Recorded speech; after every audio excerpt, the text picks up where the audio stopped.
So focusing on our next interview here, we have Christopher Fusco, who's going to be talking about luxury and how to discover your niche in luxury real estate. So Christopher, thank you for joining us today. I see him. Now I see him. There we are. Thank you for joining. How are you? I'm doing well, Anna. How are you doing? Great. I have a little bit of a bio on you, so I'm just going to go quickly through some of these pieces so people can get to know you, and then we'll dive right into questions. So Christopher is an established 15 plus year veteran within the real estate industry. He's got a ton of market knowledge and expertise that are further strengthened by many years of management consulting experiences, and he also has his MBA. His goal is really to consistently provide his clients with market knowledge and a really educated approach towards helping them, accomplish their objectives. So Christopher is a team leader with his real estate team, Avenue Realty. He's also the new operating principal of our newest market center in Richmond Hill, KW Empowered. I'm very excited to chat with you. I've gotten to know you over the past couple of years, and you're doing amazing. So thank you for joining. That is a phenomenal intro. Thank you very much. Well overstated. Not at all. You deserve it all. So just to get started, I know you get this question a lot, but I think for the people watching and listening, what does luxury mean to you? A lot of times people will talk about luxury, where it is, when do you define yourself as being in luxury? And what I always try and make clear to people, luxury for me, and I think it should be for a lot of people, is defined by a level of service that you're providing to your clients. And when you use that as the bar in terms of what you're going to provide and how you're going to support and build relationships and the value you're going to provide, the price points, regardless of your region, will kind of come naturally after that. So it's not necessarily a dollar value that goes with it, it's a level of service. And then you will attract those affluent people in the areas that you operate in that will bring you into the higher price point on its own because of the value you bring to them. So as a client goes through a transaction with you, with your team, with anybody in your world currently, what does that luxury type service look like for you? I guess maybe just stepping back a little bit, I probably don't think about how it is we support our clients from a transactional perspective, much more from a relationship perspective over a longer period of time. Now, during that longer period of time, transactions definitely occur, and there's a process for that. But I think what is probably most important is how is it that we work with our clients over the course of that relationship, which extends before and after transactions. For us, when we step back and we look at, what is it that helps us produce results and what does that relationship look like? It's probably defined by, purposeful communication. And, when we think of purposeful communication, what are our objectives? What are our strategies around that? Our strategies around that are, to create these exceptional experiences for people, and sometimes unexpected as well. And so that is, probably the defining factor for us in terms of our relationships and how we work. Can we be preemptive in our communication? Can we be, succinct in our communication? If we're talking to people in many cases that they don't necessarily have a lot of time. So how is it that we can gather all the information that's out there and give them the tools that they need to make decisions at a very high level around real estate so that they can feel as knowledgeable about real estate as whatever industry that they're in currently is providing them a lot of growth and success in their own world. I just hope like that the answers name your of question. No, it does. I was just going to say, just like the name of your new market center, KW Empowered, you're empowering the people around you to make the best decisions possible and providing just overly communicative, educating service, right? And I think that's it. You really hit on the word there. It's the education. And, a lot of people can read the articles that are out there. You can read them, I can read them. But, just a little bit earlier, we were talking about, boots to the ground. And how do we pair those articles with the boots to the ground and then be able to equip our clients to make really good decisions? The concept of a market shift in our world, on our team, these discussions for us were happening at the end of January, beginning of February, because we could see it, we could feel it coming. The articles didn't come out with respect to the market shift until, later into March, because it became more evident as to what was happening. So Yes. can we be that resource? Can we communicate in advance? Can we help people make decisions as when to list, when not to list, when to buy, when not to buy? Because we're pairing that information with the boots on the ground. We're being succinct and we're being proactive in our communications. I think those are all great points. And although we don't have a crystal ball, we have many years of knowledge that we can go back and look at stats, different things that have happened previously, and at least understand what could happen in the future to better prepare ourselves and our clients. I think that's an amazing point that you made. And almost they think that you are psychic if you give them the information beforehand, right? Yeah, I mean, at the end of the day, we're fighting for mind share, right? We want our clients' mind share. We want when they think real estate for them to think of your name. You want to hold that number one spot. And your clients should be calling you, whether they're thinking of real estate from a rental to a $10 million listing to finding something at the other end of the world and saying, maybe Christopher can help me with this because it's real estate. And Christopher is my leverage piece around real estate. Mm-hmm. Now, my next question for you is, how can somebody that's looking to get into more luxury type homes or luxury type services start that transition, or at least start that change of their business? What would that look like for them? So, what I'm going to start with is education. Okay. And, there used to be a day where you go out, you take a look at a few, properties, homes, open houses, realtor open houses, which aren't as prevalent right now.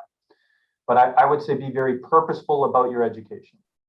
So, time block, talk about time blocking in your calendar. So if you want to enter into a certain market, if you want to be able to hold conversations at a certain level, you have to be very purposeful about your education. Take 5 properties a week and educate yourself about those properties. You don't necessarily need to be the dominant realtor in a particular area to know about every property. Right now, with our 3D walking tours and everything that goes with it, you can probably know that property top to bottom. And don't just study the property. Study the history of the neighborhood. Study all the sales around it. Also know all the different things that might go with that particular neighborhood or that lifestyle that really is being purchased in the luxury environment.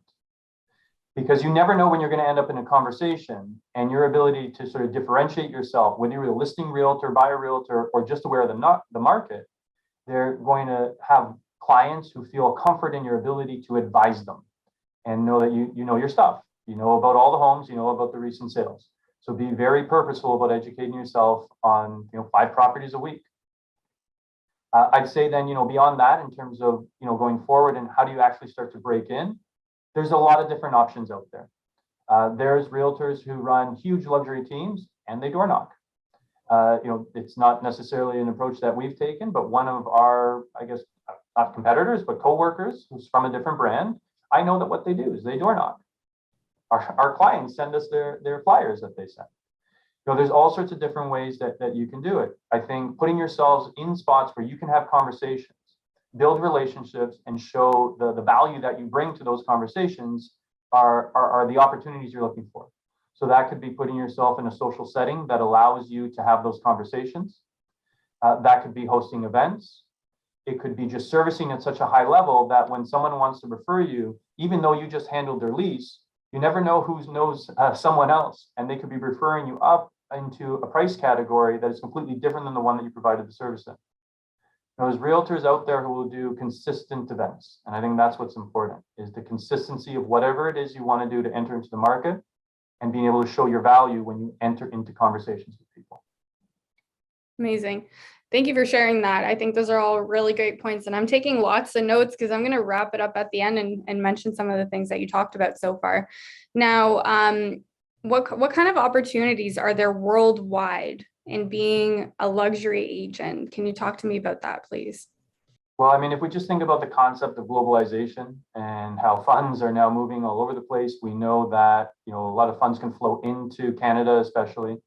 KW Luxury did a study last year. They took a look at North America as a whole, and Ontario happened to be number 2 in terms of number of transactions above $1 million. So you kind of can see the opportunity which exists from a price point perspective, and there's a huge, immigration, trend for Canada and objectives in terms of, wanting certain numbers by 2024, 1.2 million people coming into the country.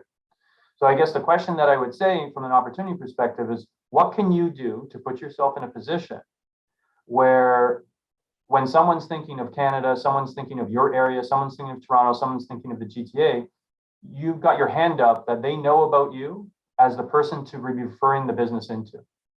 And by the same token, what connections can you create? Keller Williams has 53 different regions that we operate in, right? Within those 53 regions, what can you do so that someone thinks of you, or you know a connection in each of those regions to be able to send referrals back and forth? I think those opportunities are absolutely massive because as funds become more fluid, and even just COVID sees it now, people are working in all sorts of different parts of the world, regardless of where their employment may be. So your ability to take that client of yours that's in the GTA in Toronto, where I operate, but set them up in a place like Calgary, Edmonton, place in the US, place in Europe, I can still get transactional volume out of that. I can still be their realtor of choice. Yeah, I come back to just thinking about how we can grow our business, not just locally, right? We have a big world, although it feels sometimes small. We can establish partnerships outside of Canada to help us grow our business. And I mean, I think about just looking for people that are doing great things in other countries and just getting to know them, seeing what they're doing differently, how their market is acting. And maybe not now, maybe not in a year, but in the future, maybe there could be business to be had between two countries, right? So I think that's a great point. Just like your clients, you're building a relationship with them, right? So you're going to build a relationship with realtors all over the world. And then that's going to be something that's going to be another dynamic which you get to provide to your clients, which others may not be capable of doing. Thank you for sharing that. Now, I have one final question, and then I'll let you answer any other questions that we may have coming into the chat. But I asked this to the previous panelists as well. What kind of advice would you give to newly established realtors facing a market shift, coming into a market shift? Honestly, be excited. Entering into a market shift is a phenomenal opportunity. There's going to be all sorts of changes in a more challenging market. It really creates that opportunity for you to show your value out to the market space. In a situation where anyone can put a sign on a lawn and it results in a sale, the client, even the buyers, they feel as though the job has been done. They may not even be cognizant of the fact that it could have been done at a different level. They could have had an extra $50,000. They could have had an extra $150,000. When it's a slower market, the clients will need to turn to experts. So this is your opportunity to shine. Now, when you're looking for your opportunity to shine, one of the things I would highly recommend is be aware of who you're working with. We want to work with clients who are ready, willing, and able. So a lot of that discussion comes to the urgency of where that client is with respect to the move. That doesn't necessarily mean we need to ignore anyone doesn't have a pressing urgency from a sale perspective, but it will allow you to prioritize where you want to put your efforts into on a more immediate basis and create a long-term relationship building strategy with those who aren't as urgent in terms of their desire to move. Because there will be less transactions, you want to make sure that your time is spent with those who have an urgent need to move forward with things, as opposed to one that can be more passive.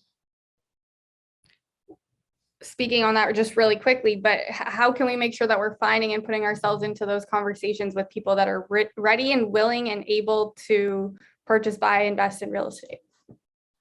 So for me, what I really think it comes down to is listening. Okay, so when you're in conversation with people, what are you hearing? What questions are you asking? Are you ensuring that the questions you're asking are going to help, reveal the level of urgency which exists, right? There's no question that during a shift, and I think it was Sam said it before, we need to double down, right? We need to probably generate a little bit more. We have to be a little bit more, I'd say strategic about our marketing. We want to be a little bit more selective about where we're spending our time. When others are doing nothing because they feel that there's a lull in the market, that's that little opportunity bit. That's where when you show up and you continue to move forward, you're going to gain their market share. Transactions are going to continue to happen. Right? So I think in the US during the 2008, 2009, period, as much as that was, a great recession and a huge crash from a real estate transactional perspective, in the resale market, it only dropped, I think, about a third. So 2/3 of transactions kept happening. But I bet you the number of realtors that dropped out was substantially higher. So during that time period, can you double up? Can you lead generate? Can you prospect more? Can you market more strategically? Can you be listening to what your clients say to be able to put them in the right category from an urgency versus a passive perspective? Mm-hmm. That's great. I know that there's a little podcast I like to listen to called Think Like a CEO, and they talk all about the market shift. And I'll put the link in the comments before the webinar is over. There's so many great lessons that come from it. And it's true. It's about doubling down. It's about differentiating yourself, because we know any market share that you take during a shift, you're never going to give up. But any market share that you lose during a shift, you're never going to get back. So Chris, any last final thoughts around luxury? What kind of advice can you provide for those listening today? I think for the most part, the advice I'd want to give you is patience and consistency. And, that's probably going to apply to real estate in general. But if you can apply patience and consistency to the level of service that you want to have for your clients, that's going to provide them with value, over time, you will get dragged into luxury. I highly recommend that you don't build your business just around luxury. I think it's going to be, much more of a well-diversified portfolio that you'd like to build. Even just having luxury clients, they will diversify your portfolio for you. You will be selling their luxury homes, and then you'll be helping them with their investment properties and their commercial business. So they will help you do that. But if you can be, patient and consistent about things, it will, allow you to move things forward, and providing at a high level, you will get pulled into luxury. You don't have to go looking for it. Christopher, what I've heard today is by empowering and educating your clients, you can be more purposeful about niching into luxury. So thank you for sharing with us today. I believe we're going to be taking a quick 5-minute break as we bring up the last panel and before we get into Q&A. So thank you for joining us.